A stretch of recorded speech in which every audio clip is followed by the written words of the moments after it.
নমস্কাৰ ছাত্ৰ-ছাত্ৰীসকল মোৰ ইউটিউব চেনেল বিপিন প্ৰচাৰ অফিচিয়েললৈ তোমালোকসকলকে স্বাগতম জনাইছো। ছাত্ৰ-ছাত্ৰীসকল মই ইয়াৰ আগৰ ভিডিঅ'টোত তোমালোকৰ কিতাপত থকা অধ্যায় 7 ঘন আৰু ঘনমূল নামৰ পাঠটিৰ অনুশীলনী 7.1 কুৱেশ্যন নম্বৰ 1 আৰু 2 এই প্ৰশ্নকেইটা সমাধান কৰি দিছো। আজি আমি কুৱেশ্যন নম্বৰ 3 আৰু 4 এই প্ৰশ্নকেইটা সমাধান কৰিবলৈ চেষ্টা কৰিম। তো 3 নম্বৰ কুৱেশ্যনটো দিয়া আছে এটা ঘন সংখ্যা পাবলৈ আটাইতকৈ সৰু ই সংখ্যাৰে তলৰ সংখ্যাবোৰক হৰণ কৰিব লাগিব। তো ছাত্ৰ-ছাত্ৰীসকল তো আমাক এই এৰ পৰা দিলৈকে এই সংখ্যাবোৰ দিছে। তো এই সংখ্যা কেইটা ঘন সংখ্যা নহয়, কিন্তু আটাইতকৈ কিবা সৰু সংখ্যাৰে হৰণ কৰিলে পূৰ্ণ ঘন সংখ্যা পোৱা যাব। তো আমি এটা এটাকৈ কৰো। মই 3 এ নম্বৰটো লৈছো, দিয়া আছে 2401। তো আমি প্ৰথমতে ইয়াত কি কৰিম যে ছুটি হৰণৰ নিয়মেৰে হৰণ কৰি আমি মৌলিক উৎপাদক বিলাক উলিয়াই লম। তাৰ পিছত আমি তিনিটাকৈ সজাবলৈ মানে তিনিটাকৈ থুপ কৰিবলৈ চেষ্টা কৰিম। তাৰ পিছত যিটো আমাৰ তিনিটা থুপ হৈ নাথাকিব, তো আমি সেই যিমান থাকিব এটা থাকিলে আমি এটাৰে হৰণ কৰিম, নাইবা দুটা থাকিলে আমি দুটাৰ পূৰণ ফলেৰে হৰণ কৰিলে যিটো থাকি যাব সেইটোৱে পূৰ্ণ ঘন হ'ব। তো আমি প্ৰথমতে মৌলিক উৎপাদক বিলাক উলিয়াই লওঁ ছুটি হৰণৰ নিয়মেৰে। 2401 এতিয়া ইয়াক মৌলিক সংখ্যা বিলাকেৰে আমি হৰণ কৰিম। তো 2ৰে প্ৰথমতে আমি আৰম্ভ কৰিম, কিন্তু 2ৰে নাযায়। এতিয়া 3ৰে যায় নে নাযায় আমি সেইটো চেক কৰি চাওঁ। তো তাৰ কাৰণে আমি কি কৰিব লাগিব, অংককেইটা আমি যোগ কৰিম। 2 আৰু 4 যোগ কৰিলে তোমাৰ 6 আৰু 1 যোগ কৰিলে 7 আৰু 0 যোগ কৰিলেতো সেই একেই হ'ব, 7এই হ'ব। গতিকে 7টো যিহেতু 3ৰে বিভাজ্য নহয়, এই সংখ্যাটো 3ৰে বিভাজ্য নহ'ব। তেতিয়াহ'লে 5ৰে যায় নে নাযায়, 5ৰে নাযায়, 7ৰে যায় নে নাযায়। তো এইটো 7ৰে যাব। তো আমি 7ৰে দিওঁ। 24ক লোৱা, 7 3 গুণ 21। 24ৰ তলতে 21 বহুৱাইছা বুলি ভাবি তুমি বিয়োগ কৰি দিয়া, তেতিয়া কিমান থাকিব, 3 থাকিব। তাৰপিছত শূন্যটো আমি একক স্থানত লৈ ল'ম, তেতিয়া 30 হৈ যাব। এতিয়া এই 30টোক 7ৰে ডিভাইড কৰিম। তো 7 4 গুণ 28, ইয়াতে 4 হ'ব। 7 4 গুণ 28, ইয়াত 30 আছে, এই 30ৰ তলতে 28টো আছে বুলি ভাবি বিয়োগ কৰি দিয়া। এতিয়া 30ৰ পৰা 28 গ'লে থাকিব 2। তাৰপিছত এই 1টো আমি নমাই আনি একক স্থানত লৈ ল'ম, এতিয়া 21 হৈ যাব। এতিয়া 21ক আকৌ 7ৰে হৰণ কৰা। তো 7 3 গুণ 21, তো 343 আমি পাই গ'লো। এতিয়া এই 343 আকৌ কিহেৰে যাব, 7ৰে যাব। তো 7ৰে যদি দিওঁ আমাৰ কি হ'ব, 7 4 গুণ 28, তাৰপিছত 6 থাকিব। তো আমি 7 4 গুণ 28, 34ৰ তলত 28 বহুৱাইছা বুলি ভাবি তুমি বিয়োগ কৰি দিয়া। 34ৰ পৰা 28 গ'লে থাকিব 6 আৰু 3 নমাই ল'লে হ'ব 63। এতিয়া 7ক 7ৰে 63ক হৰণ কৰা। 7 9 গুণ 63, 49 পাই গ'লো। এতিয়া 49ক আকৌ 7ৰে যাব, 7 8 গুণ 49। তো এতিয়া আমি এই যি বাহিৰত 4টা 7 পালো নহয়, এই 7 কেইটাক আমি 2401ৰ পূৰণফল ৰূপে দেখুৱাম।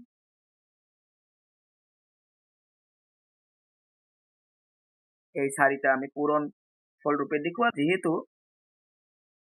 3টা একে সংখ্যা পূৰণ কৰিলে যিটো সংখ্যা পোৱা যায় সেই সংখ্যাটো ঘন সংখ্যা, আৰু সেই 3টাৰে এটা ললে তাক কোৱা হয় ঘনমূল। গতিকে 3টাৰ পৰা এটা ঘনমূল আমি ল'ব লাগিব। এতিয়া ইয়াত যিহেতু তোমাৰ 4টা আছে, আমি 3টাকৈ যেতিয়া আমি থুপ কৰিম, এটাহে থুপ কৰিব পাৰো। এই 7টো আমাৰ থুপ নোহোৱাকৈ থাকি গ'ল। 7টোৰ লগত আৰু দুটা 7 ললেহে আমাৰ 3টা হৈ গ'লে, আৰু তেতিয়া সেই সংখ্যাটো ঘন সংখ্যা হ'লহেঁতেন। কিন্তু যিহেতু ইয়াতে 7টো থুপ নোহোৱাকৈ থাকি গ'ল, গতিকে আমি 7টো নোহোৱা কৰিব লাগিব। আৰু 7টো নোহোৱা কৰা মানে আমি 7ৰে যদি হৰণ কৰি দিওঁ, তেতিয়া 7টো নোহোৱা হৈ যাব, আৰু যিটো থাকি যাব সেই সংখ্যাটো পূৰ্ণ ঘন হ'ব। গতিকে হৰণ কৰিবলগীয়া সংখ্যাটো হ'ব 7। এতেকে 2401ক আটাইতকৈ সৰু সংখ্যা হাতেৰে হৰণ কৰিলে এটা পূৰ্ণ ঘন সংখ্যা বা ঘন সংখ্যা পোৱা যাব। ইয়াৰ পিছত বি নম্বৰটো দিয়া আছে 8192। এইটোকো আমি একে পদ্ধতিৰে হৰণ কৰি মৌলিক উৎপাদক বিশ্লেষণ কৰিম। একক স্থানত 2 আছে, গতিকে 2ৰে হৰণ যাব। 8ক 2 4 গুণ 8।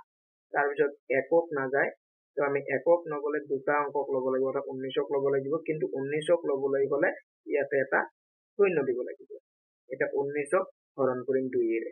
তো 2 9 গুণ 18 হ'ব। 19ৰ পৰা 18 গলে থাকিব 1, তাৰপিছত 2টো লৈ ললে 12 হ'ব। 2 6 গুণ 12। এতিয়া একক স্থানত যেহেতু 6 থাকি গল, গতিকে ইয়াক আকৌ 2ৰে যাব। 4ৰ কাৰণে 2 2 গুণ 4, শূন্যটো শূন্যই হৈ যাব। তাৰপিছত 9ৰ কাৰণে 2 4 গুণ 8, 9ৰ পৰা 8 গলে 1,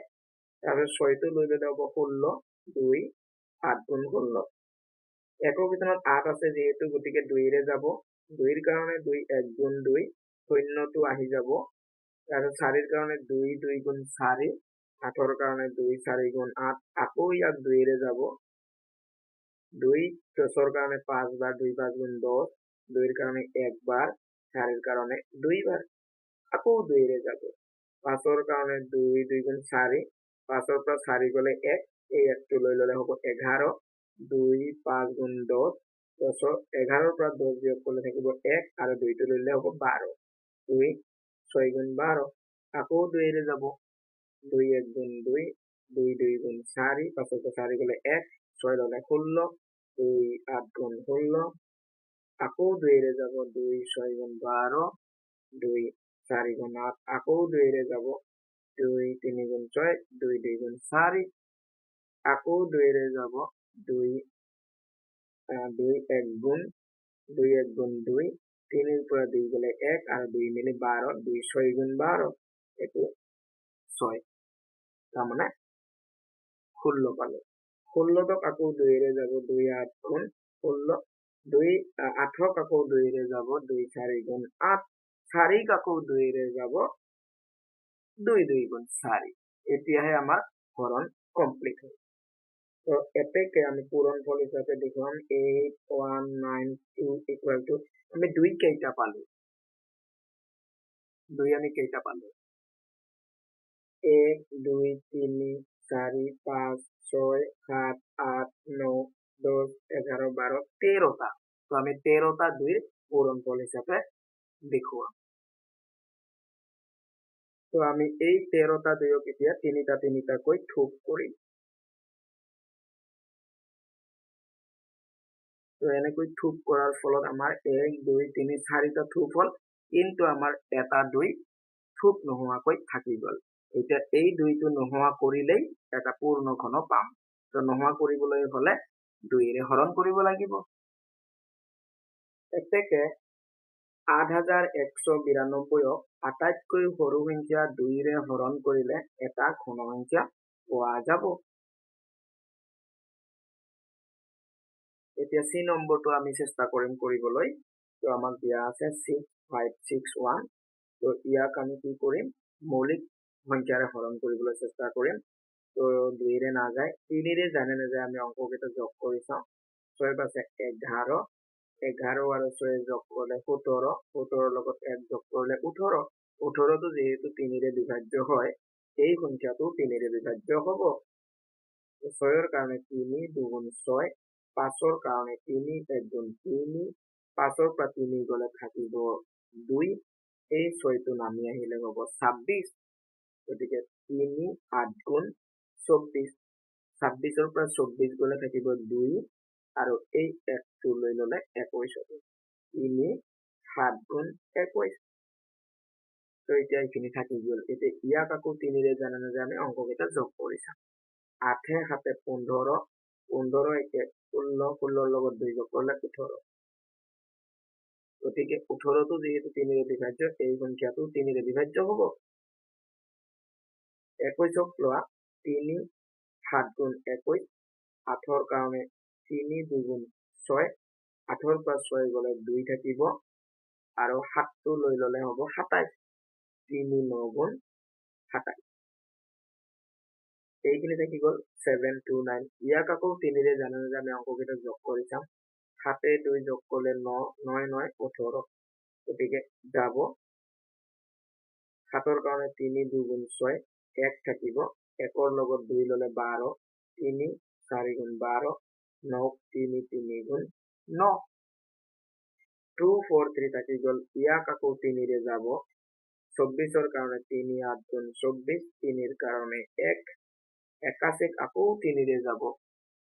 8 কাৰণে 3 2 গুণ 6 8 পৰা 6 গলে থাকিব 2 1 লৈ ললে হ'ব 21 3 7 গুণ 21 27 আকৌ 3 ৰে যাব 3 9 গুণ 27 9 3 ৰে যাব 3 3 গুণ 9 হৰণ আমাৰ কমপ্লিট এতিয়া আমি এই কেইটাৰ পূৰণফল হিচাপে দেখুৱাম তো আমাৰ 3 কেইটা হৈছে 1 2 3 4 5 6 7 8টা এতিয়া আমি এই 8টা 3ক আমি এতিয়া কি কৰিম 3টা কৈ থোপ কৰিম থোপ কৰাৰ পিছত আমাৰ দুটা থোপ নোহোৱাকৈ থাকি গ'ল আৰু এই দুটা পূৰণ কৰিলে কিমান হ'ব 3 3 গুণ 9 তো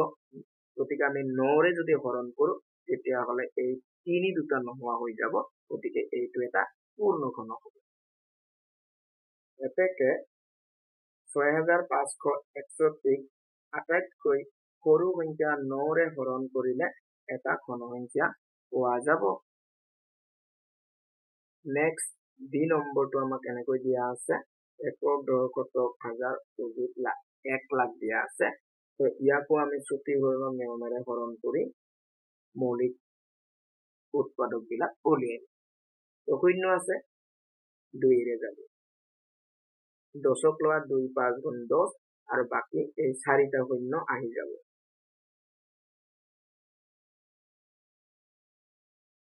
এতিয়া ইয়াক আকৌ 2 ৰে যাব একক স্থানত শূন্য থাকিলে 2 ৰে যাব গতিকে আমি 2 থাকিব পাৰিম 5ক 2 2 গুণ 4 5ৰ পৰা 4 গলে 1 আৰু এই শূন্য এটা লৈ ললে হ'ব 10 2 5 গুণ 10 আৰু এই 3টা শূন্য আহি যাব আকৌ 2 ৰে যাব 2 কাৰণে 2 1 গুণ 2 এই 5ৰ কাৰণে 2 2 গুণ 4 5ৰ পৰা 4 গলে থাকিব 1 শূন্য এটা লৈ ললে হ'ব 10 2 5 গুণ 10 আৰু শূন্য দুটা নামি আহিব আকৌ 2 ৰে যাব 12ক যাব 2 6 গুণ 12 5ৰ কাৰণে 2 2 গুণ 4 5ৰ পৰা 4 বিয়োগ কৰিলে থাকিব 1 শূন্য এটা ললে হ'ব 10 2 5 গুণ 10 আৰু এটা শূন্য নামি আহিব আকৌ 2 ৰে যাব 6ৰ কাৰণে 2 3 গুণ 6 2 কাৰণে 1 বাৰ 5ৰ কাৰণে 2 2 গুণ 4 5ৰ পৰা 4 গলে 1 শূন্য ললে হ'ব 10 2 5 গুণ 10 এতিয়া আৰু ইয়াক 2 ৰে নাযায় হয়তো 5 ৰে যাব নাইবা 3 ৰে যাব 3 ৰে জানে যে আমি চেক কৰি চাওঁ 3 1 4 4 2 6 আৰু 5 যোগ কৰিলে 11 যেহেতু 11 টো 3 ৰে বিভাজ্য নহয় এই সংখ্যাটো 3 ৰে নাযাব গতিকে আমি 5 ৰে দিম 5 ৰে যাবই 31ক লোৱা 5 6 গুণ 30 31ৰ পৰা 30 গলে থাকিব 1 2 টো লৈ ললে হ'ব 12 5 2 গুণ 10 12ৰ পৰা 10 গলে থাকিব 2 5 টো লৈ ললে হ'ব 25 5 5 গুণ 25 ইয়াক আকৌ 5 ৰে যাব 6ৰ কাৰণে 5 1 গুণ 5 সেই 5 টো 6ৰ পৰা বিয়োগ কৰিলে থাকিব 1 2 টো লৈ ললে হ'ব 12 5 2 গুণ 10 12ৰ পৰা 10 গলে থাকিব 2 5 টো লৈ ললে হ'ব 25 5 5 গুণ 25 125 ইয়াক আকৌ 5 ৰে যাব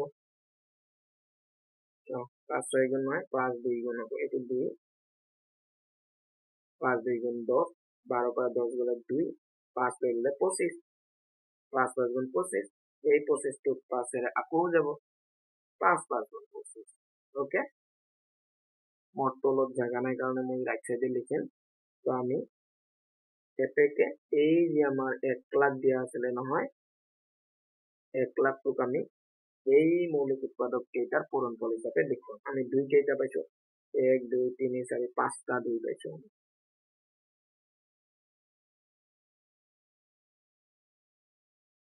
5টা 2 তাৰপিছত 5 আমি কেইটা পাইছো 5টা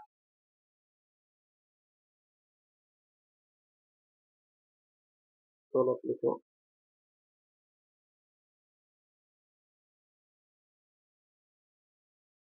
5টা আমি 5 পূৰণ কৰিলো এতিয়া আমি তিনিটাকৈ থোপ কৰিম এই তিনিটা থোপ কৰিলো দুটাহে আছে আমি থোপ কৰিব নোৱাৰো 5ৰ আমি তিনিটা থোপ কৰিলো ইয়াতেও 5 দুটা থাকি গল এতিয়া এই দুটা দুইটোক আমি নোহোৱা কৰিব লাগিব লগতে 5 দুটা যে আছে নহয় এইকেইটা নোহোৱা কৰিব লাগিব এতিয়া নোহোৱা কৰা মানে পূৰণ কৰিব লাগিব 2 দুটা পূৰণ কৰা মানে 2 2 4 আকৌ 5 দুটা পূৰণ কৰা মানে 5 5 গুণ 25 25 আৰু এইটো হল 4 25 4 গুণ 100 তো 100ৰে আমি হৰণ কৰিলে যেটো থাকি যাব সেই সংখ্যাটো হ'ব এটা ঘন সংখ্যা তো আমি এনেকৈ তলত এটা লাইন লিখিম এই 1 লাখক আটাইতকৈ সৰু সংখ্যা যি আমি পূৰণ কৰিবলৈ হেতু ব্ৰেকেটত দেখুৱাই দিছো আৰু পূৰণ কৰিলে আমি 100 পাম তো 100ৰে হৰণ কৰিলে এটা ঘন সংখ্যা পোৱা যাব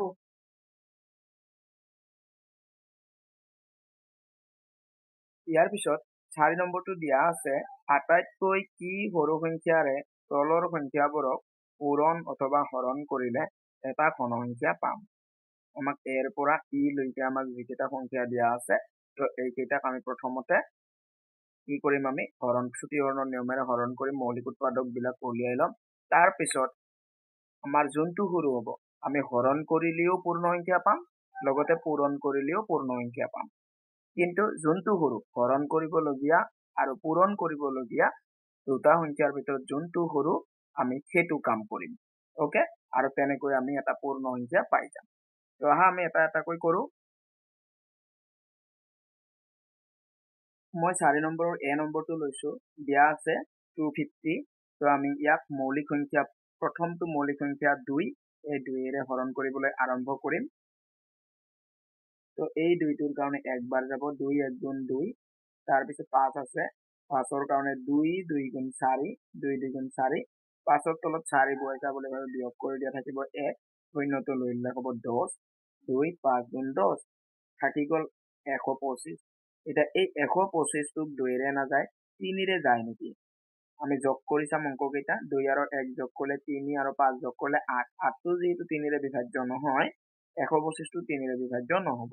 তেতিয়াহ'লে 5ৰে যাব একক স্থানত 5 আৰু 5 বা শূন্য থাকিলে তোমাৰ 5ৰে বিভাজ্য হয় গতিকে ইয়াতে যেহেতু 5 আছে 5ৰে বিভাজ্য হ'ব 12ৰ কাৰণে 5 2 গুণ 10 12ৰ পৰা 10 বিয়োগ কৰি দিলে থাকিব 2 5টো লৈ ললে হ'ব 25 5 5 গুণ 25 এই 25 টো আকৌ 5ৰে যাব 5 5 গুণ 25 তো এতিয়া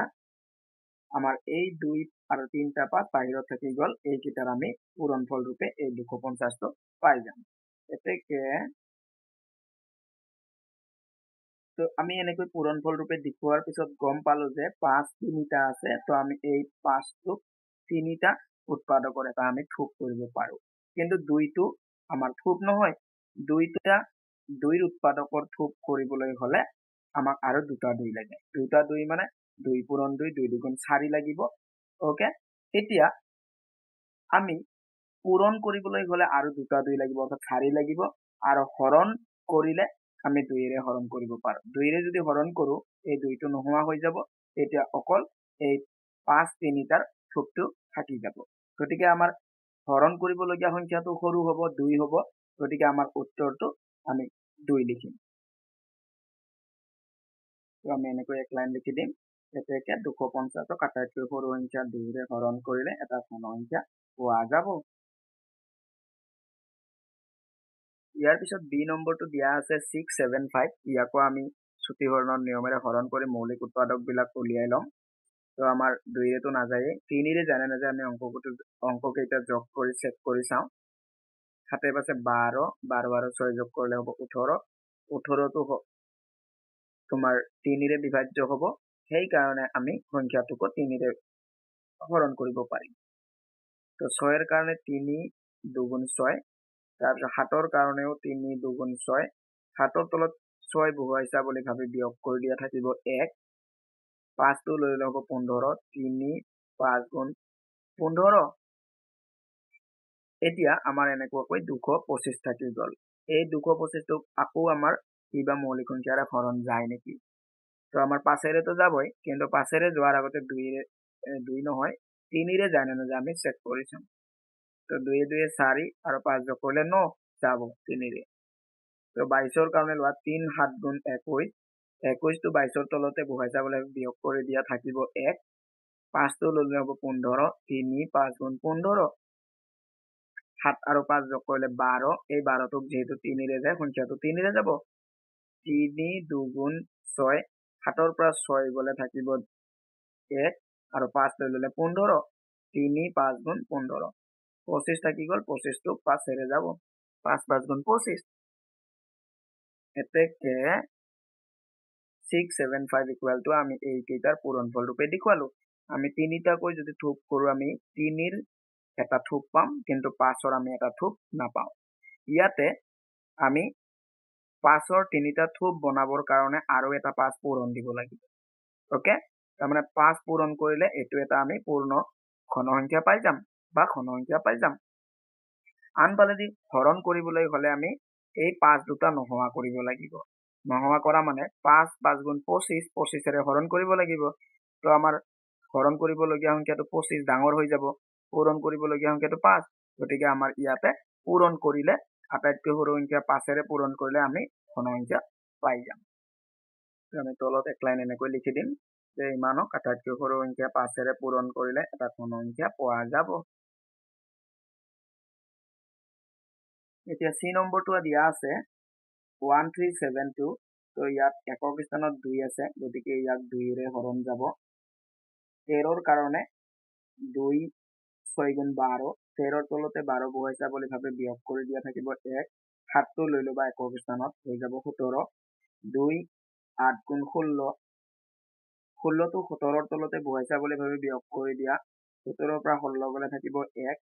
2টো একক স্থানত লৈ লোৱা হ'ব 12 2 6 গুণ 12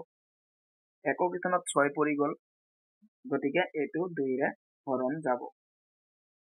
2 3 গুণ 6 2 4 গুণ 8 2 3 গুণ 6 3 4 3 থাকি গ'ল ইয়াক 7ৰে যাব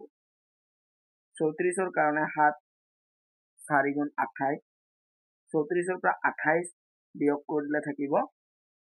6 আৰু 3 একক স্থানত লৈ ল'লে হ'ব 63 7 9 গুণ 63 49ক 7ৰে যাব 7 7 পূৰণ কৰিলে আমি 49 পাম গতিকে আমাৰ হৰণ কমপ্লিট হৈ গ'ল এতেকে 1372 ইকুয়াল টু আমি এনেকৈ পূৰণফল ৰূপে দেখুৱালো এতিয়া আমি তিনিটা আমাৰ কি আছে 7 আমাৰ তিনিটা আছে আমি এটা থোপ বনাব পাৰো কিন্তু 2 দুটাহে আছে তো আমি তিনিটা বনাবৰ কাৰণে আৰু এটা 2 আমি পূৰণ কৰিব লাগিব ওকে তো পূৰণ কৰিবলগীয়া সংখ্যাটো 2 আনহাতেদি হৰণ কৰিবলৈ হলে আমি কি কৰিব লাগিব এই যে 2 দুটা তোমাৰ থোপ নোহোৱাকৈ থাকি যাব এইকেইটাক আমি হৰণ কৰি নোহোৱা কৰি দিব লাগিব হৰণ কৰিবলৈ গলে দুটা 2 হৰণ কৰিব লাগিব অৰ্থাৎ দুটা 2 মানে দুটা 2ৰ পূৰণফল 2 2 গুণ 4 4ৰে হৰণ কৰিলেহে আমি এটা পূৰ্ণ ঘন বা ঘন সংখ্যা পাম গতিকে আমাৰ পূৰণ কৰিবলগীয়া সংখ্যাটো সৰু হ'ব 2 হ'ব ওকে তো আমি এইটো পূৰণ কৰিবলগীয়া সংখ্যা 2টোকে দেখো এতেকে 1372ক আটাইতকৈ সৰু সংখ্যা 2ৰে পূৰণ কৰিলে এটা ঘন সংখ্যা পোৱা যাব ইয়াৰ পিছত ডি নম্বৰটো দিয়া আছে 3000 তো এই 3000 সংখ্যাটোকো আমি মৌলিক উৎপাদক বিলাকেৰে আমি হৰণ কৰিব চেষ্টা কৰিম তো আমাৰ যেহেতু একক স্থানত শূন্য আছে 2ৰে যাব তো 3ৰ কাৰণে 2 1 গুণ 2 2 1 গুণ 2 2ৰ তলত 3ৰ তলতে 2টো বহাইছা বুলি ভাবে বিয়োগ কৰি দিয়া থাকিব 1 শূন্যটো লৈ ল'লে হ'ব 10 2 5 গুণ 10 আৰু শূন্য দুটা নামি আহিব আকৌ 2ৰে যাব 15ৰ কাৰণে 2 7 গুণ 14 15ৰ তলত 14 বহাইছা বুলি ভাবে বিয়োগ কৰিলে থাকিব 1 শূন্য লৈ ল'লে হ'ব 10 2 5 গুণ 10 আৰু শূন্য এটা আহিব আকৌ 2ৰে যাব 7ৰ কাৰণে 2 3 গুণ 6 1 থাকিব 15 হ'ব 2 7 গুণ 14 15ৰ পৰা 14 গ'লে 1 শূন্য ল'লে হ'ব 10 2 5 গুণ 10 375 থাকি গ'ল 5ৰে যাব কিন্তু তাৰে আগতে 3ৰে যায় নেকি আমি চেক কৰি চাম 7 5 12 12 আৰু 3 যোগ কৰিলে 15 15টো যেহেতু 3ৰে যায় গতিকে এই সংখ্যাটো 3ৰে যাব 3 1 গুণ 3 3 2 গুণ 6 7ৰ পৰা 6 গ'লে 1 5 15 হ'ব 3 5 গুণ 15 এইটো যোগ কৰিলে 12 আৰু 2 5 আৰু 2 7 একে 8 নাযায় গতিকে 5ৰে যাব 5 2 গুণ 10 12ৰ পৰা 10 গ'লে থাকিব 2 5 লৈ ল'লে হ'ব 25 5 5 গুণ 25 আকৌ 25ক 5ৰে যাব 5 5 গুণ 25 এতেকে 3000 ইকুয়াল টু আমি এখানে এনেকৈ পূৰণফল ৰূপে দেখুৱালো আমি তিনিটাকৈ থোপ কৰিম 2ৰ 3টা আমি থোপ কৰি এটা থোপ পাম 5ক থোপ কৰিলে এটা থোপ পাম এটা থাকি গ'ল 3 এতিয়া 3ৰ 3টা উৎপাদক পাবলৈ হলে আমি আৰু দুটা 3 পূৰণ কৰিব লাগিব দুটা 3 পূৰণ কৰা মানে 3 3 গুণ 9 আনহাতে যদি আমি হৰণ কৰো 3ৰে যদি হৰণ কৰি 3টো নোহোৱা কৰি দিও তেতিয়াও পূৰ্ণ ঘন পাম আমি গতিকে আমি হৰণ কৰিবলগীয়া সংখ্যাটোৱে হ'ব সৰু এতেকে 3000ক আটাইতকৈ সৰু সংখ্যা 3ৰে হৰণ কৰিলে এটা ঘন সংখ্যা পোৱা যাব ইয়াৰ পিছত ই নম্বৰটো দিয়া আছে 153664 তো ইয়াক 2ৰে হৰণ যাব 2 7 গুণ 14 15ৰ পৰা 14 গ'লে থাকিব 1 3 ল'লে 13 2 6 গুণ 12 13ৰ পৰা 12 গ'লে 1 6 ল'লে 16 2 8 গুণ 16 2 3 গুণ 6 আৰু 2 2 গুণ 4 আকৌ 2ৰে যাব 7ৰ কাৰণে 2 3 গুণ 6 7ৰ পৰা 6 গ'লে 1 6 ল'লে হ'ব 16 2 8 গুণ 16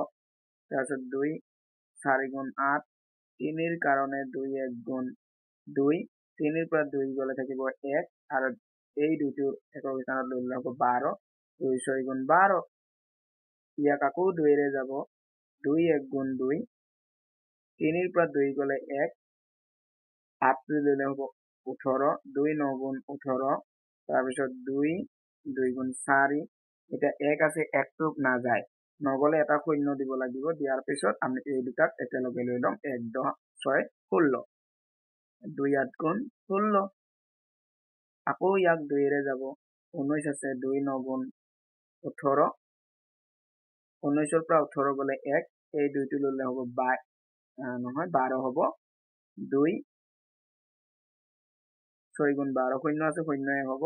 8 আছে 2 4 গুণ 8 আকৌ ইয়াক 2ৰে যাব 9ৰ কাৰণে 2 4 গুণ 8 9ৰ পৰা 8 গ'লে 1 6 ল'লে হ'ব 16 2 8 গুণ 16 শূন্য আহি যাব 2 2 গুণ 4 আকৌ ইয়াক 2ৰে যাব 2 2 গুণ 4 2 4 গুণ 8 শূন্য 2 1 গুণ 2 থাকি গ'ল 2401 এতিয়া ইয়াক 2ৰে নাযায় 3ৰে যায় নেকি 4 আৰু 2 যোগ কৰিলে 6 আৰু 1 যোগ কৰিলে 7 7টো যেহেতু 3ৰে বিভাজ্য নহয় এই সংখ্যাটো 3ৰে বিভাজ্য নহব তেতিয়াহ'লে 5ৰেতো নাযায় একক স্থানত যেহেতু 1 আছে তো 7ৰে যায় নেকি আমি চাওঁ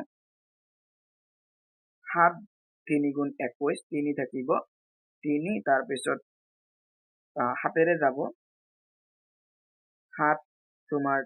3 গুণ 21 24ৰ পৰা 21 গ'লে থাকিব 3 শূন্যটো লৈ ল'লে হ'ব 30 7 4 গুণ 28 30ৰ পৰা 28 বিয়োগ কৰিলে থাকিব 2 আৰু 1টো ল'লে হ'ব 21 7 3 গুণ 21 343 থাকি গ'ল ইয়াক আকৌ 7ৰে যাব 7 4 গুণ 28 34ৰ পৰা 28 বিয়োগ কৰিলে থাকিব 6 3 একক স্থানত আহি গ'লে হ'ব 63 7 9 গুণ 63 49ক 7ৰে 7 বাৰ যাব ওকে তো এতেকে আমি পূৰণফল ৰূপে দেখুৱাম তো আমি এনেকৈ পূৰণফল ৰূপে দেখুৱালো তিনিটাকৈ আমি থোপ বনাম তাৰপিছত এইটো 7 আমাৰ এটা থোপ নোহোৱাকৈ থাকি গ'ল তো আমাৰ এইটোক হৰণ কৰিলে এটা পূৰ্ণ ঘন পাই যাম হাতটো নোহোৱা কৰিলে অৰ্থাৎ হাতেৰে আমি হৰণ কৰিব লাগিব। আনহাতে পূৰণ কৰিবলৈ হ'লে আমি দুটা হাত পূৰণ কৰিব লাগিব। গতিকে 7 7 গুণ 49 পূৰণ কৰিব লাগিব। 49টো ডাঙৰ হৈ যাব। গতিকে আমাৰ ইয়াত হৰণ কৰিবলগীয়া সংখ্যা হ'ব 7 আটাইতকৈ সৰু। এতেকে এই সংখ্যাটোক আটাইতকৈ সৰু সংখ্যা 7ৰে হৰণ কৰিলে এটা ঘন সংখ্যা পোৱা যাব। তো ছাত্ৰ-ছাত্ৰীসকল এইটোৱে 4 নম্বৰৰ শেষৰটো প্ৰশ্ন আছিলে। তো ইয়াৰ লগে লগে ভিডিঅ'টো সামৰিম। ভিডিঅ'টো ভাল পালে এটা লাইক কৰি দিবা, কিবা প্ৰশ্ন থাকিলে কমেণ্ট কৰিবা, ভিডিঅ'টো বন্ধুবৰ্গৰ মাজত শ্বেয়াৰ কৰিবা, লগতে চেনেলটো ছাবস্ক্ৰাইব কৰি থৈ দিবা। ধন্যবাদ।